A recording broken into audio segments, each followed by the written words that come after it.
Here we go. Gotta give it some oomph. Oomph.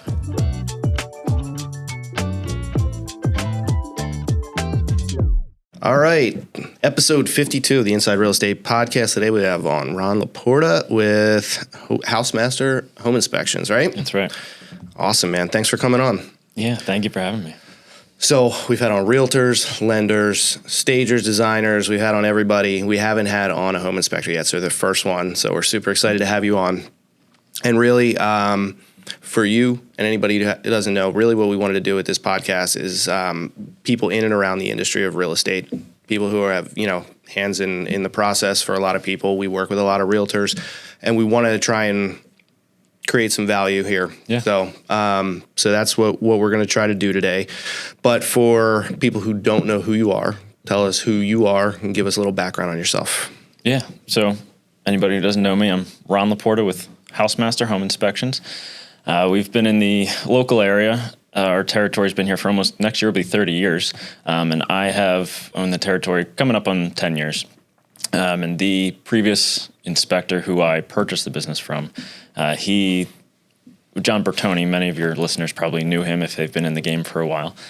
He was doing it since 97. And, I tried to build off of his foundation that he gave me and find success in what he found successful. And now we're just providing property evaluations for people who are looking for clarity on the condition of their homes and what they can do to maintain and protect their investments and just help with decision making in the process, whether it's transactions or purchasing a new construction home or, just someone who's been in their house for 20 years and wanted to get an idea of maintenance, things like that.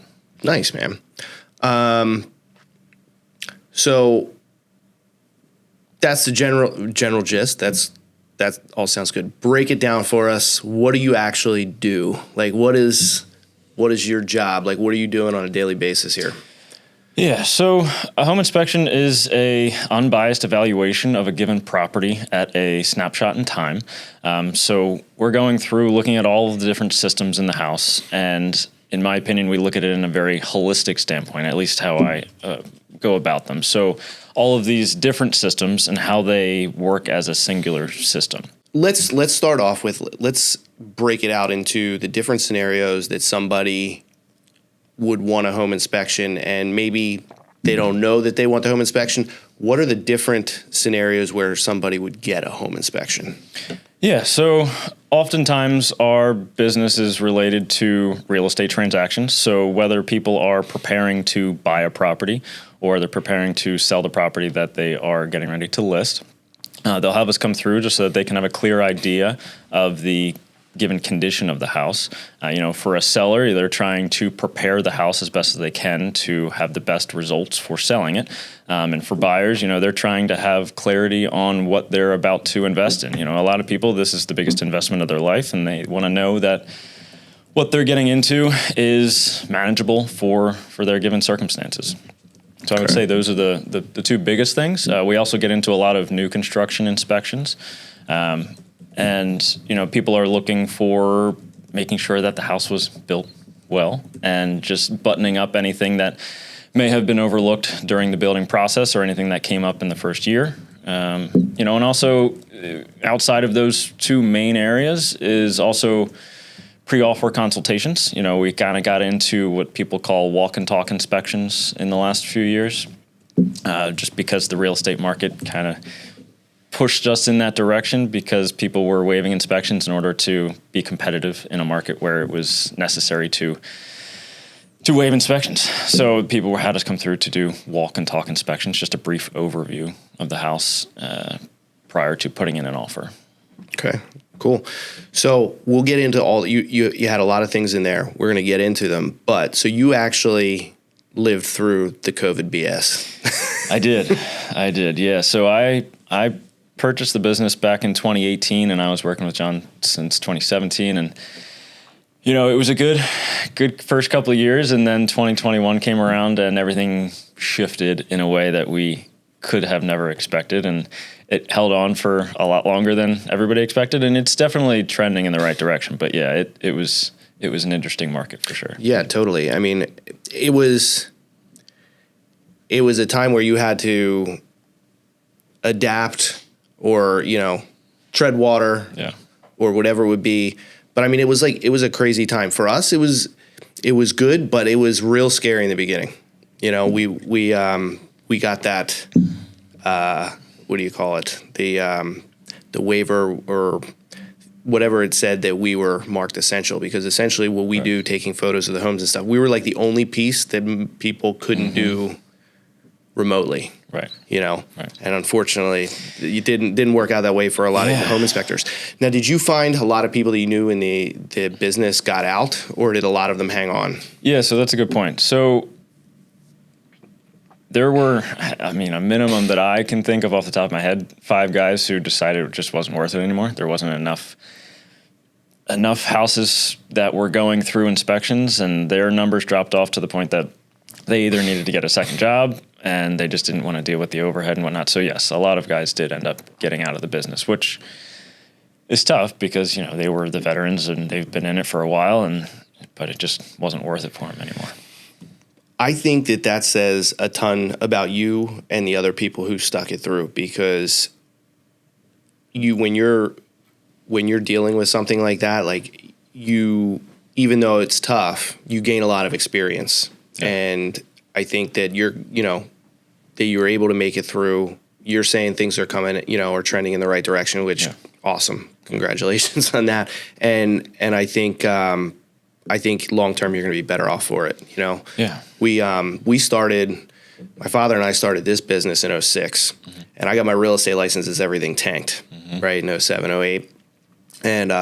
And it was tough for a lot of agents. That was a tough time to sell. These agents, if you didn't go through that, you thought it was on easy street, but now as we go back, we're into a more slowly but sure going to a more even keel market. It's like they're like, oh, we got to work for this now, you know. Right. And I'm sure you've been doing nothing but working for it since that COVID. That's right. Yeah, we had to find a way to stand out. It was something that there wasn't many opportunities for inspections, so we had to do everything we could in order to secure the inspections that we could get. All right, so let's go back into the different inspection scenarios. So let's talk about pre-listing. Yeah. Right. So in my experience, more and more agents over the past handful of years it used to be like a thing, but not as common. Yeah. It's becoming more common now. Are you seeing that? Yeah. The COVID market made it easy for nobody to do a pre-listing inspection because there was a good chance that the house was going to end up not being inspected at all because it was hyper competitive. But prior to COVID, it was much more likely that a pre-listing inspection was done because people wanted to have the head start negotiations and have the upper hand in understanding their house before someone else came through to then tell them what's going on to their house. Mm-hmm. Then they could either, make corrections or at least just understand that condition. So they're not blindsided after buyers come through with their inspections. Mm-hmm. But yeah, it's definitely becoming more popular again because, houses are sitting a little bit longer and people want to make sure that they are set up in the best way for their house to sell. Yeah, absolutely. Sure. And let's talk about that a little bit further. Like the benefits, what you were pointing out is that they're not getting a seller and their agent who go about getting a pre-listing inspection. They're not getting blindsided by something that comes up in the buyer's inspection report, right? But when one of the biggest benefits to that, and being in the industry, having been a realtor myself, I know that when a buyer comes in and they get an inspection report and an item comes up, it may be big ticket, it may not be big ticket, but what's going to happen is most of the time is they're going to go out and get their own estimate, which may or may not be accurate. It may be astronomical. And if you know ahead of time, and it could be something that you say, hey, it's good, we know it now, we're going to move forward, or we can go get an estimate that we like and take care of it ahead of time. Right.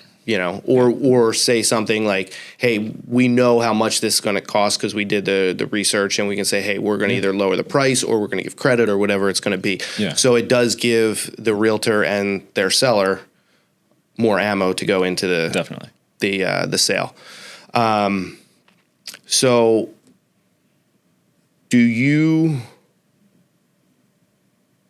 Do you find that, like, is that something you're pushing as like, I mean, obviously you offer them, but are you trying to get more people to do that? Or is that something that you just kind of, some agents come to you for it and some agents don't? Yeah, I mean, we definitely push for them. It's something that is very, it's dictated by the market on whether or not they're going to be a thing. So like I said, it's for a while it wasn't a thing. And now that we're moving towards a market that houses are sitting for a little bit longer, and sometimes, buyers are backing out because they're finding out about things after the fact, and then sellers weren't prepared for that. So they kind of sell themselves because people want to be fully prepared for the sale of the house. Whether they've been there for 2 years or 20 years or 30 years, it gives them the best standing moving forward because they have the full picture and they can plan and prioritize before the sale happens. So yeah, they more or less sell themselves, but we do push them to our agents who understand the benefits of preparing the house. Do you have a story about a scenario where you found out that this was like one of those inspections was a big help in a transaction with a realtor? Or can you talk about, give us an example of an item that would be great to know about ahead of time before a buyer kicks you in the nuts? Yeah. So I think this was a more recent one, and this is more related to doing your due diligence and finding someone who you can trust.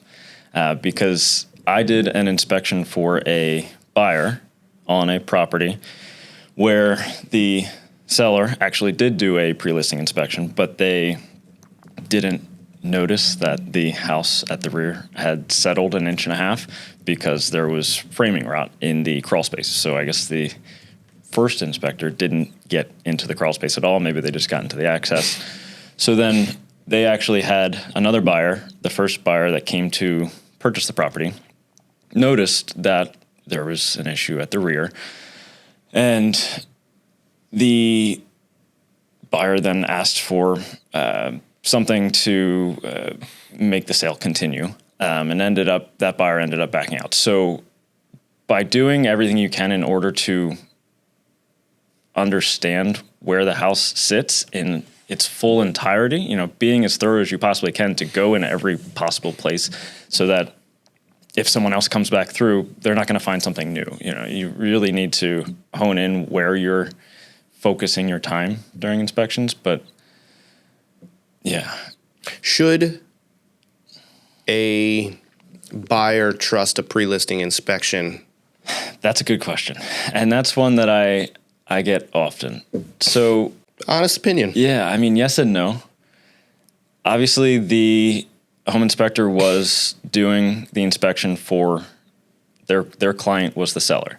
Now, a good moral-based inspector is going to provide the same level of service, whether it's a buyer or it's a seller. So in that case, if you know that inspector works that way, yes, I would be perfectly fine with that. And I have agents who have come back to properties where I have done previous inspections and they saw that I did the report and they felt confident moving forward because they saw that report was something that they could trust in versus, go ahead. How do you know?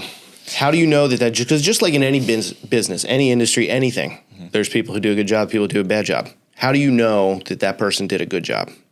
Is it reading reviews of that company? Is it just like the thoroughness of the report might give you a little bit of peace of mind? Yeah.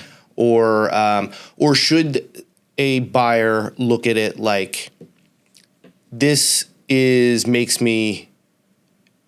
Should they take it on a case-by-case basis? If they feel comfortable with it, just kind of go with their gut on like, hey, we feel comfortable with this, or if like, hey, we feel like this wasn't thorough enough, maybe we want to do our own. Yeah, definitely. And I've seen it from both ends of the spectrum because, there's different levels of inspections. There's different levels of thoroughness and detail and reports. So the more impressed people are with seeing a report, the less likely they're going to have another inspection done, the more confident they'll feel in potentially waiving inspections in order to, make the deal more appealing to the seller.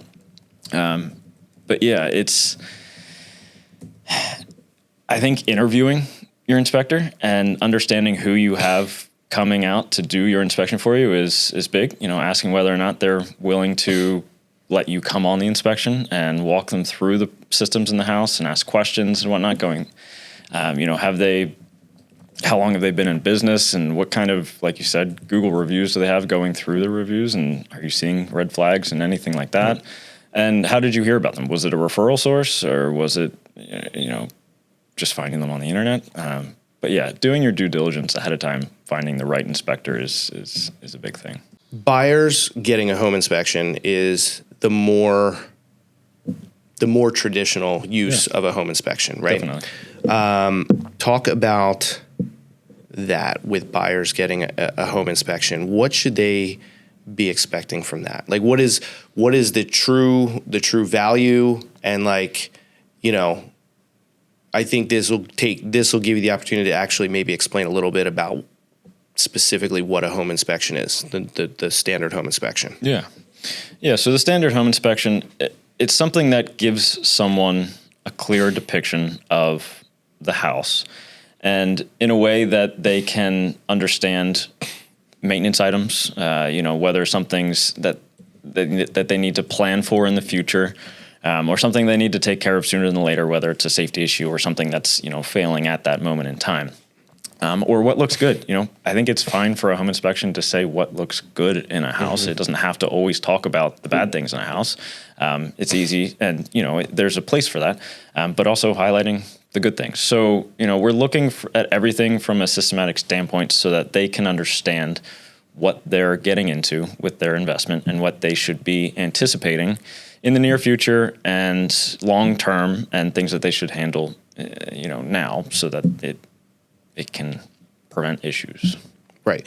So, we're talking about things that they should, when you say things that they should look for, right? So let's say a roof or a heating system is past its life, right? Yeah. But it's still operating fine, right? It's not something that's failing, right, and it's not something that most likely that they're going to be able to go and say, hey, I want a new heater, right, if everything's operating correctly. But it is good to have that knowledge that, hey, it might last you another few years. It might last you, whatever. Because older systems a lot of times were better made. Yeah. Some of those things. Definitely. It's just like you bought if you had a more modern system that was of the same age, it'd probably be hanging on by the skin of its teeth. Mm-hmm. But some of those older systems, man, they're just made better. That's right. They don't make them like they used to. Now, I know there are limitations to what you do. So talk about that a little bit. Yeah, so we're not taking things apart. Basic things, we'll take covers off, but we're not going to open up a wall to see what's going on behind the wall. We're not going to rip anything apart. We're not going to damage the property. So no sledgehammers involved. Yeah, right. So the limitations of what we can visibly see, touch, and feel and operate is, what we're focusing on. So we're not going to speculate what's going on behind a wall unless there's something clearly showing us that there could be something going on there. But yes, we are limited to a certain number of parameters that you can use tools and different methods to try and get a little bit more information into those areas. And it's easy to fall back on limitations as well, where you don't have to do as much because you can say, well, we were limited in that, and recommend X, Y, and Z because we couldn't figure it out. But we try to do as much as we can to provide as much information during the process so that people have the full picture. Whether it's actually getting into an attic and getting all the way through an attic, or getting all the way up onto the roof and walking the roofs. It's something that it's easy to not do the most for everybody. Right. Okay. Now, would it be fair to say keywords are what you can see and what you have access to? Is a general way to say, hey, this is where the home inspection has its limits. Yeah. Okay. Yeah.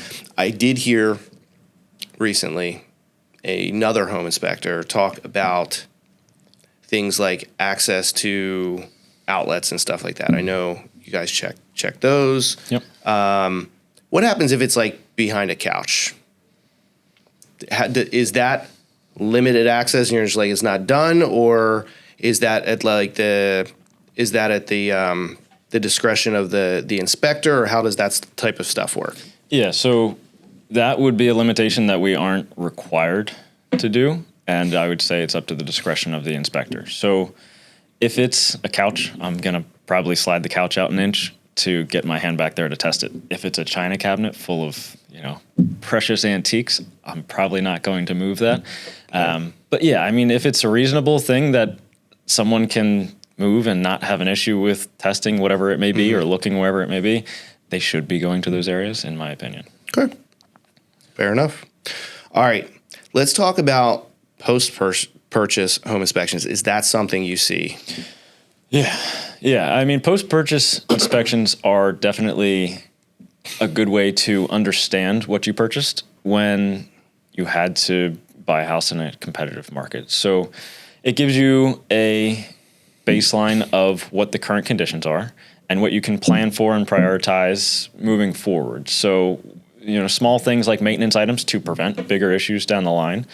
And hey, maybe there's something that's potentially a safety hazard and you probably want to take care of this sooner than later. But it just helps to protect, one, their safety and also their investment in the house moving forward. So yeah, it's something that people appreciate, knowing the condition of the house so that they can have a path moving forward and peace of mind in knowing what they bought is good, because it's easy to get caught up in yourself and not knowing what's going on and just assuming something's not good and trying to ignore it. But then the peace of mind of knowing, hey, we understand where we're at with this and we're going to slowly work through these things and just feeling better from that standpoint. Okay. So we've covered 3 different scenarios so far.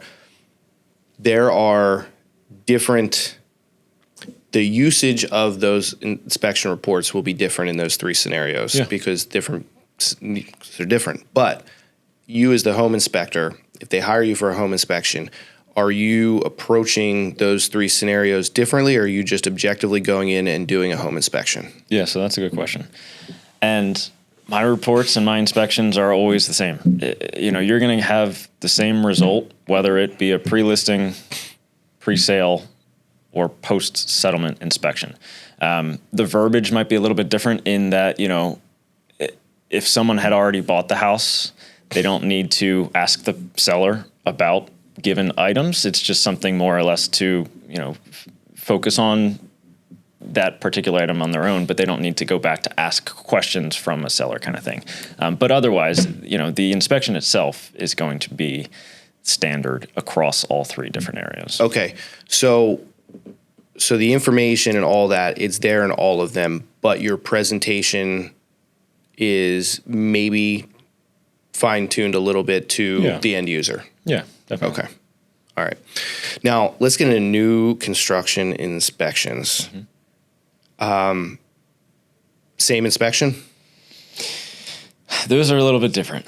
Okay. So you're not dealing with a house that has aged and has shown what's going to happen. You have to be predictive because nothing's happened yet. It's only been, whether it's a week old or a year old, it hasn't shown what's going to end up happening in 5, 10, 15 years. So you have to be able to look at it objectively in a way that's going to predict what could potentially happen in the future. Can you give me an example?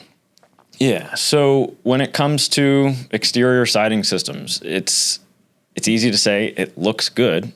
It's clean. It's overall seems to be installed well, unless you really dig into the smaller details where, that J channel coming down from the vinyl siding is most likely going to force water down behind the stone veneer at that point. And you want to try to prevent that from happening so that you don't have to find out in 10 years that the sheathing behind that section of the wall is now deteriorated because they didn't do the proper provisions for flashing that particular spot. Now, you're doing these prior to closing on these properties?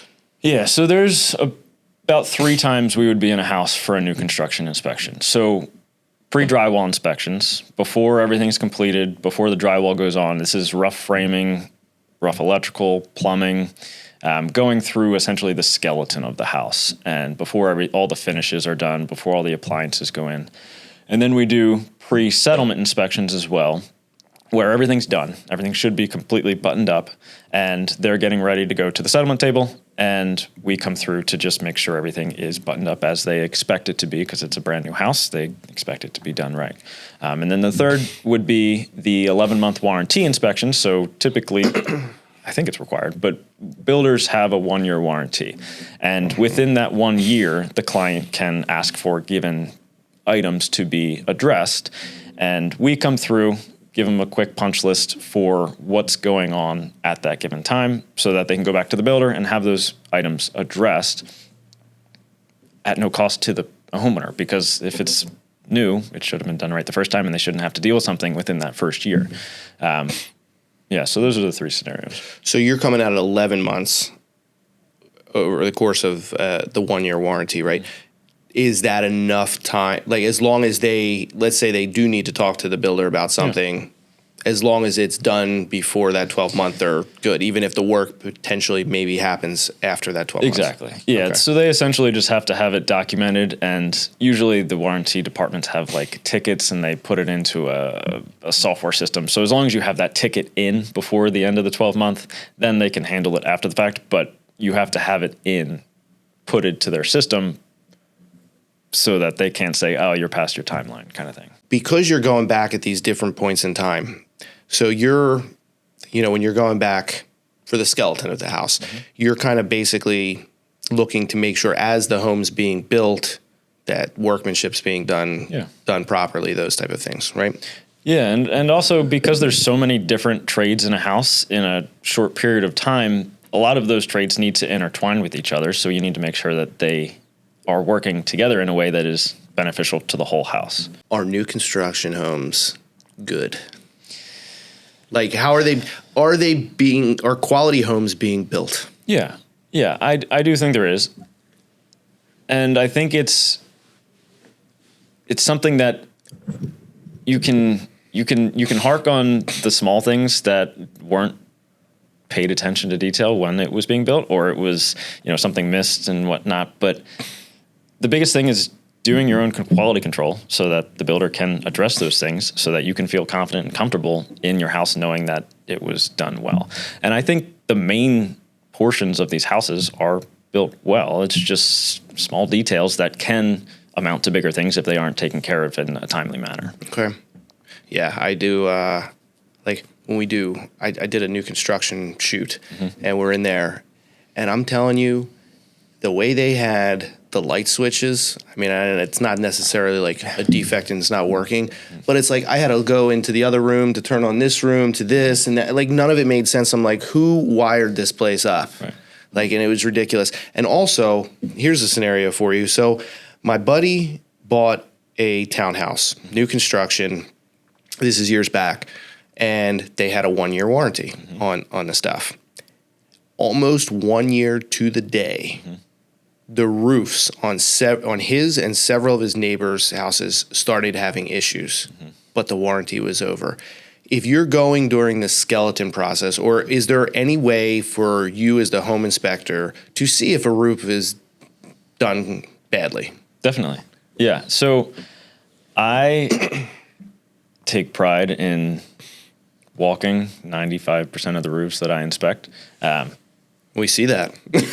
Getting on a roof is critical, in my opinion. Now, if you can't get on a roof, you can't get on a roof, and you need to find another way to inspect it. But if you're capable of getting on that roof, you should be walking it, because you can feel whether or not the shingles are properly sealed down at the tar strips. You can see exposed nail heads. You can see if there's proper overlap between shingles. Are they overexposed? There's so many different installation details that need to be followed.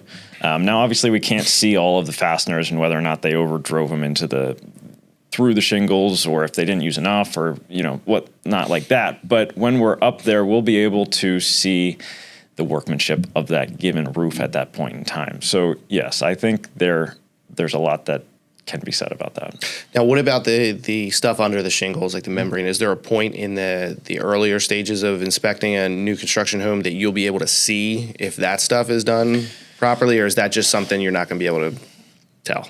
Yeah, so we come in through stages, but we're not there for every single day between certain installs. So like they'll do the underlayment, they'll do the ice and water shield, and then they'll do the shingles. So we're not there every single step of the way at that, but we can do as much as we can to identify whether or not they did the right flashing, they did the ice and water shield, and they installed it in a way that's going to prevent water from making its way in the future. So, walking around the perimeter of the roof and actually lifting up the lower edge of the shingles so that you can understand how the waterproofing essentially is. So you have a good idea. Yeah, right. Okay. What's better about resale houses than new construction houses, the older homes? Yeah. So they've stood the test of time, and you can understand that the way that house has been for the last 20 years has worked, and what hasn't worked, we'll point out what's worked and what hasn't worked. And there's no uncertainty in whether or not the house is going to make it 20 years. I think most of these houses will be able to make it 20 years and not have any issues with that. But they have the track history of making it that far. So give me the quick rundown. What is a walk and talk inspection? Yeah. So in a competitive market, when they don't feel as though, or a buyer doesn't feel as though they can add the inspection contingency to be competitive, they will have us come through for a brief period of time, and it's really dictated, the amount of time is dictated based on how many showing slots they can get and how long of a showing slot they can get. So we try to get in there for an hour. As sometimes we can get a little bit more, but it's about an hour. And we're going to go through and look for the major systems, look at the potential major defects that they could find. There's no report from it. It's purely a question and answer scenario. So I try to go through and gather as much information as I can in that hour, and then give them a rundown at the end so that they can feel confident moving forward in those houses. And I think a lot of people find peace of mind in that, and they understand that it's not a full inspection. We're not going through and testing the house for 3-4 hours at a time. It's a brief way for them to feel a little bit better in a market that's requiring them to waive inspection. Yeah, right. When you're looking at, so you're basically going after like the major stuff. Yeah. In a walk and talk, right? Yeah. How different is your evaluation of, let's say, a heating system during a walk and talk versus a normal inspection? Or are they getting the same level of checking out of the system, or is that even abbreviated? It's abbreviated across the board just because it takes time to go through those systems. So does the heating system turn on? Great. All right. We're going to look at, the age of certain major systems. We're going to be checking to see, I try to get as much information ahead of time, reading through disclosures, reading through the listing information, so that I can try to understand what could be riskiest moving into that showings where they're trying to learn about the house before they put in the offer. Because aging systems are an easy thing to potentially be riskier, right? So we try to understand the roof and, the foundation, the heating system, and electrical items, but those are the main things we're really going to be focusing on at that time. And if we see something that stands out, that's like, oh, wait, hold on, just because we pass by and we look at those things normally, we're going to talk about that, but we're not going to focus on small things during those. Okay. So you're a home buyer and you want to know about the house. Yeah. Do you think that the value of a walk and talk inspection is there for the scenario that it's made for? Do you think it's truly there? And do you think if you were buying a house, you knew you were going to have to waive inspections to be able to be competitive for that property? Do you think that you'll be able to have good peace of mind to the extent that you can with that? Yeah. Yeah, I mean, more or less, that's what I had to do. We bought our house in 21, and luckily I knew an inspector and was able to go through the house for about an hour and a half and understand as much as I possibly could before we ended up putting in an offer. And, it was a good decision that we made. And having that small amount of time to really dig into major things is a good way to help move forward without big risk. I can imagine why, but just I'm curious, why didn't you inspect your own property? The market prevented us from being able to do it. We were up against 4 other offers at the time. This was 21, and the market was too hot to. Well, you said you brought in you knew an inspector to go through for an hour and a half. Why didn't you just do it yourself? I was the inspector. It was. Oh. Got it. I was going to say. I knew a guy. Yeah. So, Okay. Yeah, I mean, I essentially went through and just did my own evaluation. Now, with the walk and talk kind of being a product of coming to the forefront was kind of a product of COVID and all that was going on. Are they here to stay or are they fading now? I think they have their place. Certain neighborhoods, certain locations are still hot, and I think they are still helpful. When it's hyper competitive. If it's not hyper competitive, why not just go the rest of the way and understand the full condition of a house so you can reduce your risk even further? So I think they have their place. Do I think they're here to stay? Probably not, as long as the market stays balanced. If we ever get back to a crazy, seller's market, I think they'll be back again. I think it's going to be market dictated where those come up.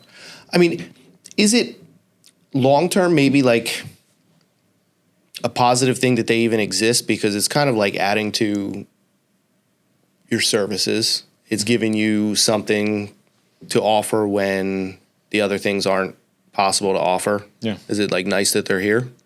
And like, I mean, it's not nice that they were like needed initially, but. Right. Yeah.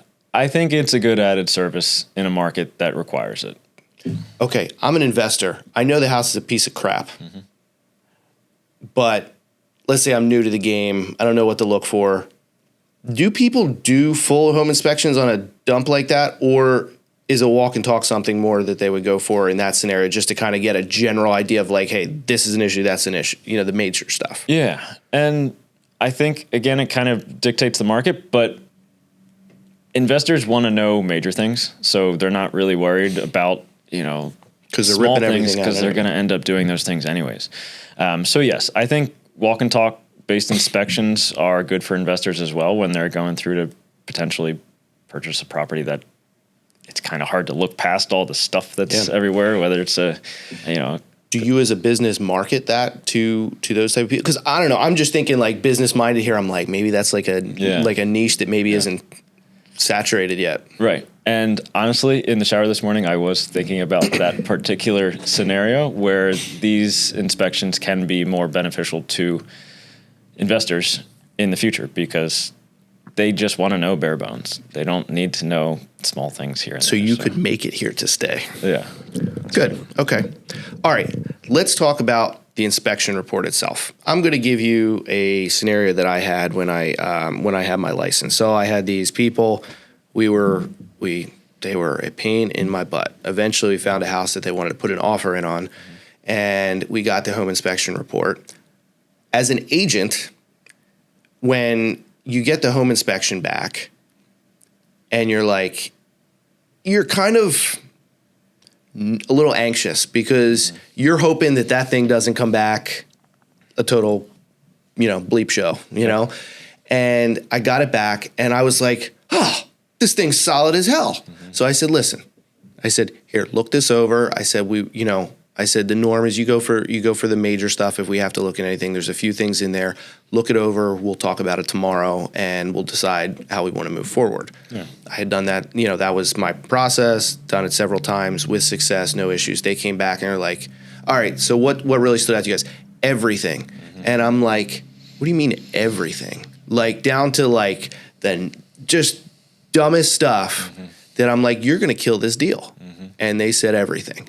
And how should, again, let's put on your home buyer hat. Mm-hmm. You get an inspection report, knowing that your response to that potentially loses you that house. If you really want that house, how should and I don't want to say how should, like you're telling them, you're not advising them as a realtor, but like if you were in their position, how would you approach looking at a home inspection?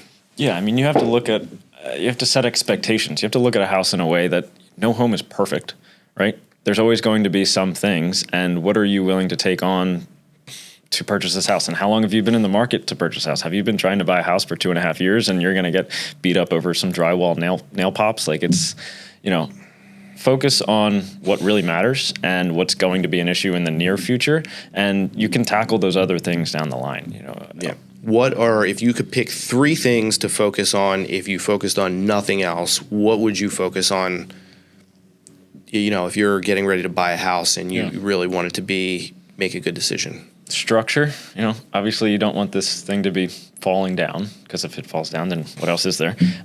So structure, roof, and you need to have heat in the wintertime. So I'd say those are probably the biggest things. And then, beyond that would be electrical, plumbing kind of items, but probably roofing, structure,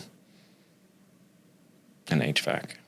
As you're saying that, I'm thinking it's like, wow, there's a lot more to it than that, because that wouldn't be, if I only looked at those 3 things, right, that wouldn't be enough for me to say confidently I want to buy this house, because then you got electrical, right, you got plumbing. Okay, so that's 5. What else? What are, like, where would if those 5 things are, let's put those at like the upper hierarchy, where are you going next?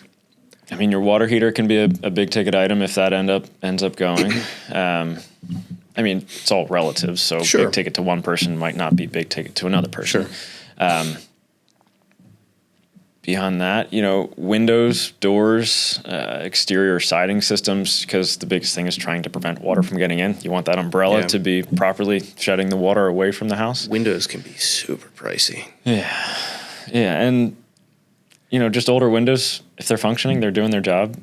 People can want to have newer, prettier windows, but what do you use to test the insulation around windows, and like how much air is getting in and out? Yeah, so we do thermal imaging to understand what the insulation levels could possibly be in the wall. So we're just looking at temperature differences. So you're not lighting a candle and seeing the wind blow? Yeah. But we can see where there's drafts and things like that. And, thermal imaging is a nice tool that has come into the market in the recent years. And it definitely gives you a different set of eyes, because you're seeing things in a different perspective. So, yeah, I think thermal imaging is awesome from that perspective. Let's talk about additional inspections. So we have, termites, radon. What other stuff do you do? What's on the list? Mold air testing and swab samples if people wanted something specific off of the surface. But essentially, if anybody has any concerns for moisture or mold in the house, we can give them a baseline of what potentially could be in the air at that time. And then also water quality testing. Is that dealing more with people with wells or anybody? Mostly wells, because you don't necessarily know what's coming out of the groundwater. I do have people occasionally ask for it when they have public water, but it usually falls within normal parameters. If they're worried about their city water, then they should probably get a point of use filtration system, just because they don't know exactly what's in the city water. But it's mostly related to well water itself. What about things related to like oil tanks, septic? Is that other people, or is that something your company deals with? Yeah, so we don't get into septic inspections themselves. We have a lot of partners that we recommend, because a septic system can be a big ticket item when you're purchasing a house and you want to know the condition of that system. So we don't do them ourselves, but we have some specialists that we recommend for that. What about oil tanks? Oil tanks are an interesting thing. So, referring to oil tanks inside of a house that you can visibly see the whole tank, or buried oil tanks that could possibly be hiding underneath the surface and you don't know the condition of them. So when it comes to exterior buried oil tanks, it's smart to fully understand what's going on with that particular tank, whether or not it's still in use, or if it's been properly abandoned and filled in, because you don't want to end up having to deal with the environmental hazard of an oil spill in the ground. Right, but is that something you would work with a partner if it came to the underground stuff? Yeah, so there are, essentially a fuel supplier. They can do tank scans, things like that, to see if there's a metal structure underneath the ground. And then environmental testing companies that we can recommend that can do soil testing to see if there's anything that had made its way into the surface. I had that happen. We had, it was in, not Chester. I think it was technically Pottstown. It was like up 100. And they had an in-ground oil tank. And the thing they did, they stuck like a metal rod down there to see if like the thing was still sound, and it blew right through the bottom of the tank. So then they had to do soil testing, and it was leaking all in there. And then they had to do like massive like remediation of the soil, which was like a freaking nightmare. But again, so that would be something that like if it's inside, you can check it. Yeah. But if it's there, it's essentially you would be recommending a partner if they had to get into that level of stuff, right? Yeah. Okay. Now, what about you testing for mold and air? What about like asbestos and stuff? That stuff you would be able to see? Yeah, we can see it, and we can know based on our experience whether or not it potentially could have asbestos in it. It requires specific certifications for asbestos testing itself, but again, it's more an environmental company that could take on those things, and we have names for those. If it's something that is not something you take to the finish line yourself, would you say that okay, whether a buyer's using you or a different company, is your home inspector a good person to get the recommendations from for these, or it's really dependent on whether they've positioned themselves with that network? Yeah. I think that most of the time, yes, that your home inspector can recommend companies like that because we can't get kickback from those referrals. So we're not incentivized to push a specific person. You know, if I'm giving you a referral, it's because I want you to have the best service, and I don't want you to be upset because I gave you a name that was, didn't end up turning out. The names you're giving people, though, like in your case, and obviously it's, not everybody is the same, but in your case, if you give me a referral for, let's say, a septic, a company that deals with the septic stuff, right?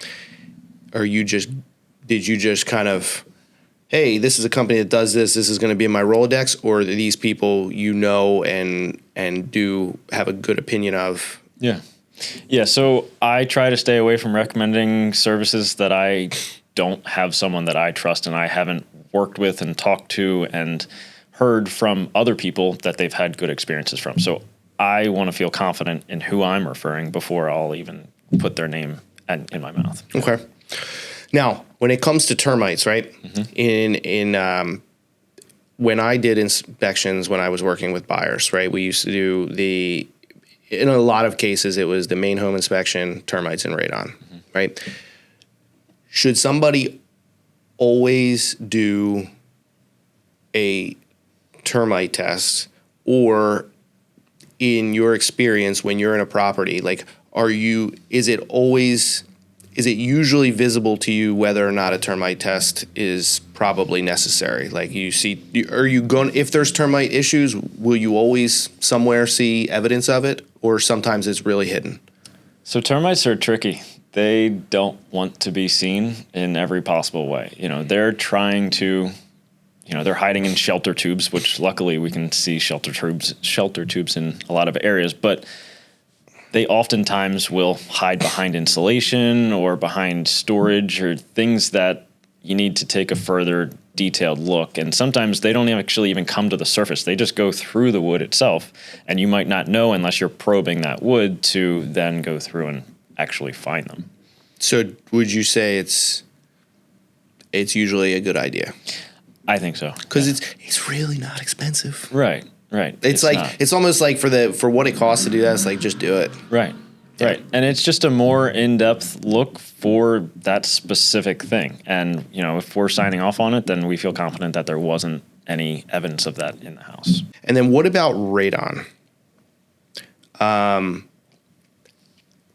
know it's prevalent in in certain houses versus other houses. Yeah. Is that like something that is just do it, or because it's a good idea, or would you say it's like a decision should be made based on like, if it's a type of house that's more prone to it?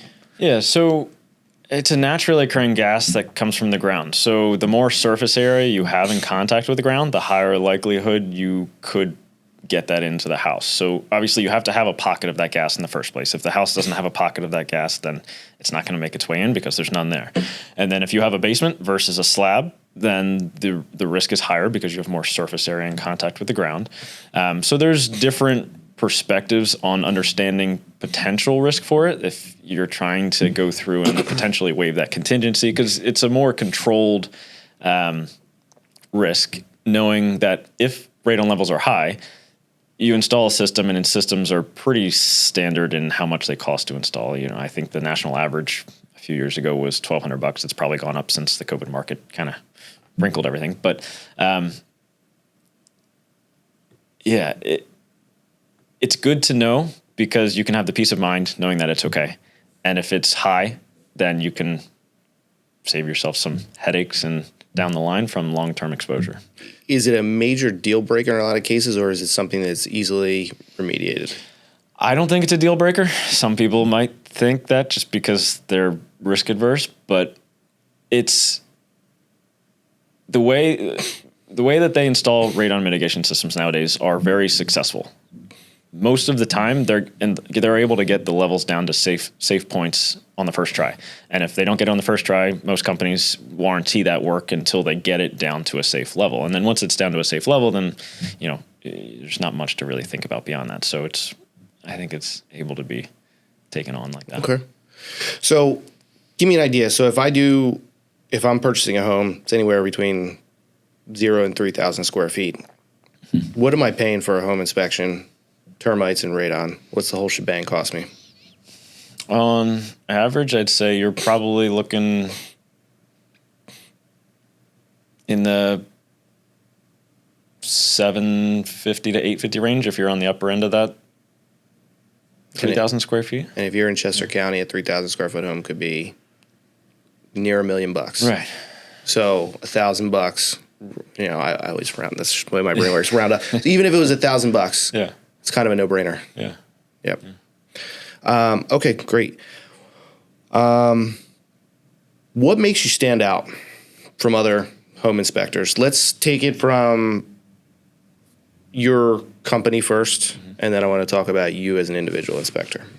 Yeah, so Housemaster is a nationally recognized brand that has the systems in place that they've proven over the last 45 years to provide people with peace of mind and confidence moving forward. And we take that as far as we can, and the next step further, just being communicators in what we're finding. Because you can easily identify an issue, but if you can't communicate it properly, you're doing a disservice, because that's where people get anxiety and stress. And you really need to focus on communicating what you're finding so that people understand it and they can feel confident moving forward.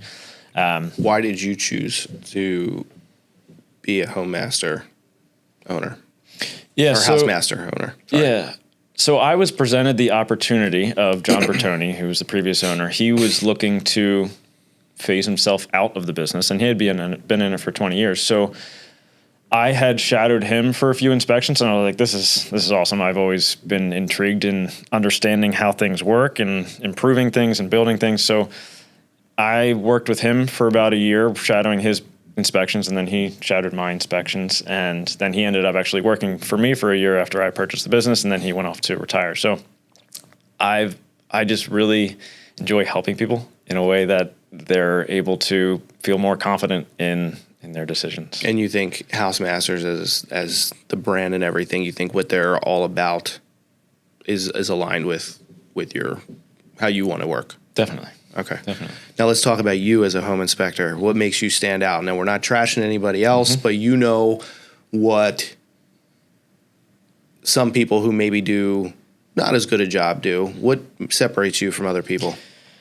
Yeah. So I don't ever want there to be surprises. Now there's, limitations to that, but I don't want people to be surprised after they move in. Whether it be 3 months, a year, 2 years, I want them to understand what they're getting into right away. So being as thorough as I possibly can, going to all the different places that in my opinion, you should be going to. If you can get to it, you should be trying to get there. Whether that be going through attics, crawling all the way to the four corners of the crawl space, walking on roofs, testing things beyond what the normal standards of practice call for. doing as much as you can to provide the full picture in a house. And then being able to contextualize that. So communicating what you're finding so that it's not overwhelming, break everything down in a way that people can understand, whether they're a first-time home buyer or a seasoned investor, they're going to understand what they're getting into. So you can reduce your risk. You can be preventative moving forward, and just try to reduce surprises. The biggest thing is just giving yourself confidence and knowing that what your home inspector did was the best that they could do in order to give you clarity. Okay. So my first job, I worked at a pizza place, and I remember I was making a hoagie one time, the meats, cheeses, whatever. And my boss came up to me.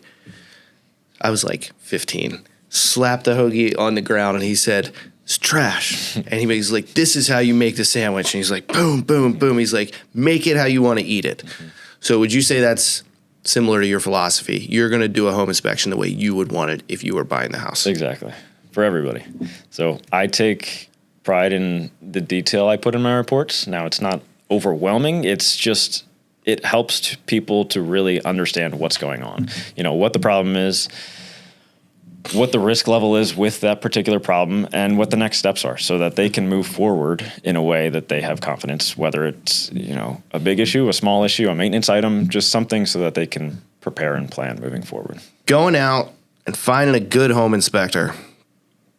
Let's talk about it from the buyer's perspective, because a lot of times, they'll get recommendations from their realtors, but some people like to do their own research. Yeah. Let's say I'm buying the house. I don't have a realtor. I have nobody to give me any guidance here. How do I go about finding a good home inspector? I mean, I would start with a Google search. It's easy to understand someone's reputation and their history based on what people's testimonials have said, and, kind of filtering out to see what the negative reviews were and understanding what their scenario was and how the company responded to those, those comments.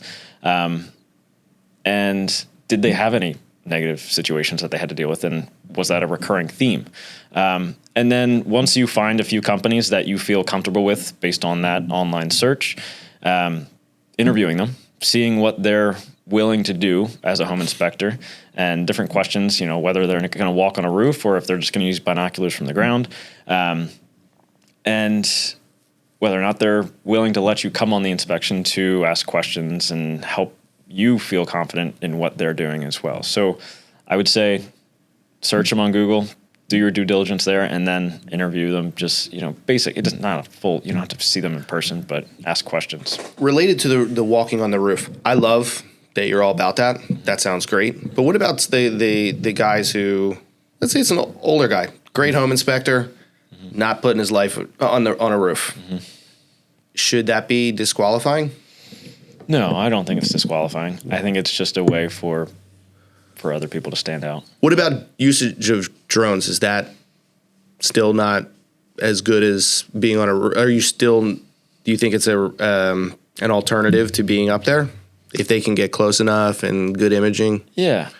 I think drones are a good supplemental tool after walking a roof. If you can't physically get on the roof, a drone is probably the next best thing. Or if you can't get on a roof without potentially damaging it. Like, for example, yesterday I had a pre-drywall inspection. They didn't have any gutters up, so there wasn't really any way for me to put my ladder on without damaging the shingles, so I used the drone. If it's a 3-story townhouse, my ladder's not going to reach all the way up to the top of that townhouse, so we'll use the drone. And it can get close, and the better quality drones you have, the closer and better imaging you can get. But there's nothing like lifting a shingle, seeing how well they're sealed down, and certain things. For older houses, walking on the actual roof can tell you if there's soft spots. There's different things that you're just not going to be able to touch and feel with a drone. But they have their place. Fair enough. And you do use one? Yeah. So basically find a home inspector that's willing to risk their life. Got it. No, I'm just kidding. I'm just curious, is there any use of AI in your industry, or if there's not now, are you seeing things on the horizon? Tools, anything like that? That's a good question. I think it will become more prevalent, in so many different ways. It's becoming a part of everybody's piece of life, whether it's first contact with customers. It kind of helps them narrow down what they're looking for and communicating with clients in that way. I think that can be good from like an online scheduler kind of thing. And then I see it. I haven't seen them personally, but there's inspection companies that are working towards AI supported reports. So I guess you kind of give it some information and then it throws the information that it really needs to say at it. So we'll see what comes of that. But not replacing the home inspector yet. I don't think so. I don't see how that can happen yet. Do you think there'll ever be a device, robot, whatever, that can go in and scan a room and almost give it like an X-ray of behind the walls and stuff like that? Yeah, and I've been thinking about it a lot because AI is becoming much more prevalent, and at some point it's going to be able to do everybody's job. So how is it going to take on? Well, I honestly, in your industry, the way I mean, let's say something like that exists, right? Mm-hmm. And that thing can go scan the room and point out. Maybe it can make you more efficient. Maybe say like, okay, there's power to those outlets, yada, yada, yada. Oh, there's an issue behind this wall. Right. But you're still going to need somebody to bring it, run it. I think it'll probably be, if something like that existed, probably help you even scale more. Yeah. You know what I mean? Yeah. And it's just like, hey, we got to go over here and cut down your time. And I think it'll be a good thing. It'll be good because more information will probably be available than is now. Yeah. But also you'll be able to do it faster. So I could see it being like awesome for you, not taking your job. Yeah.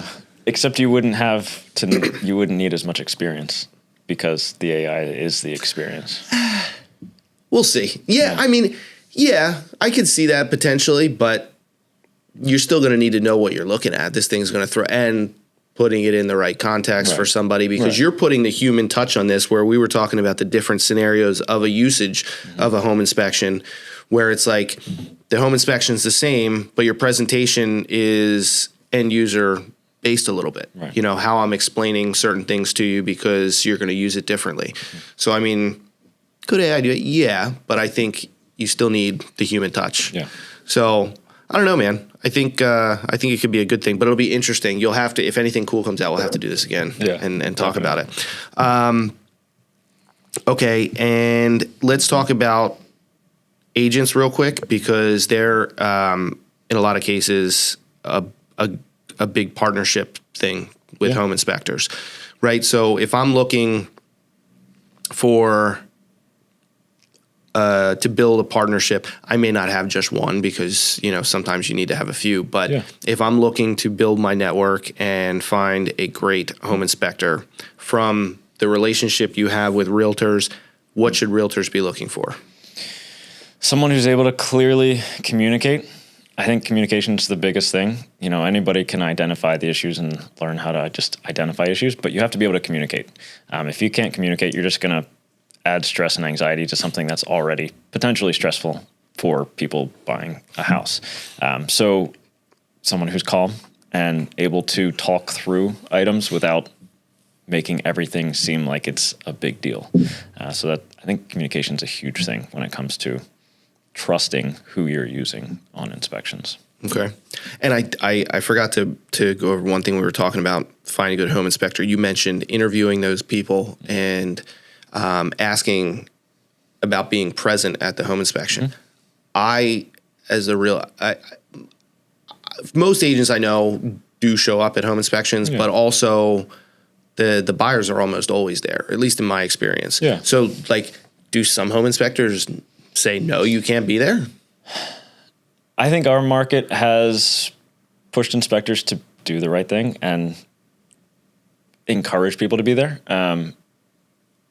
There are times where they're not as friendly, so maybe it's not going to be as educational as what we try to be. And I'm happy to walk people through a full scenario so that they're confident in what we just talked about.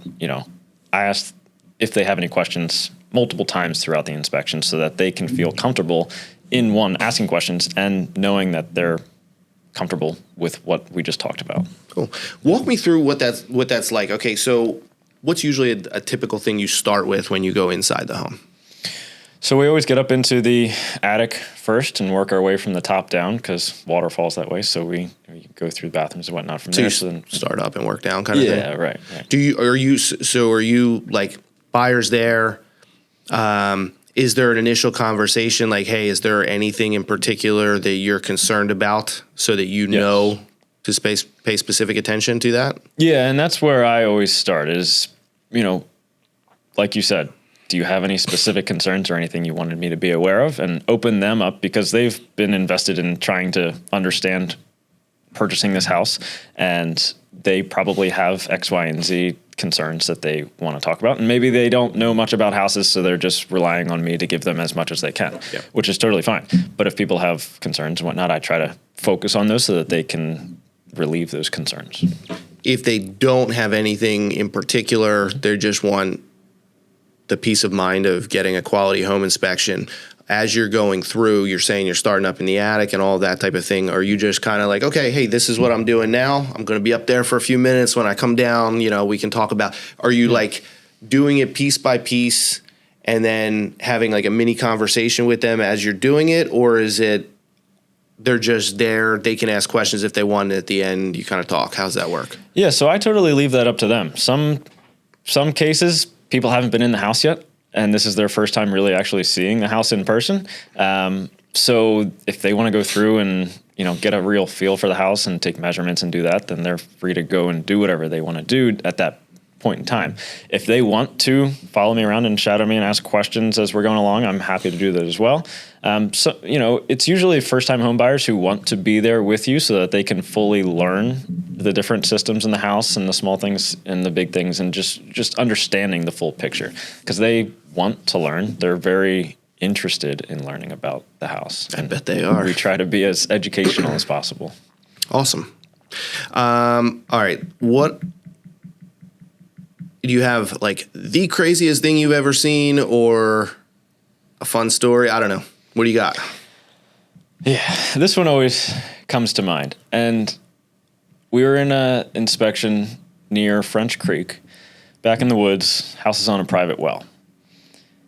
The gutters for the roof were pretty well clogged with debris, and they've been like that for a while, so you're seeing it start to break down into dirt and whatnot. And they were actually draining the roof gutters to the downspout into the wellhead. There was no filtration, no treatment system in the house. So they were literally drinking the water from their gutters in the house. And they were living there. I was blown away by that. But that one will always stick with me. Wow. That's crazy. Yeah. What's did you ever almost fall off a roof? No. I have had situations in the past early on where, it's easier to go up and sometimes it's a little bit harder to get down and you kind of need to take a second and pause. But no, I've become very comfortable with roofs, and do you luckily tie yourself to the chimney or what?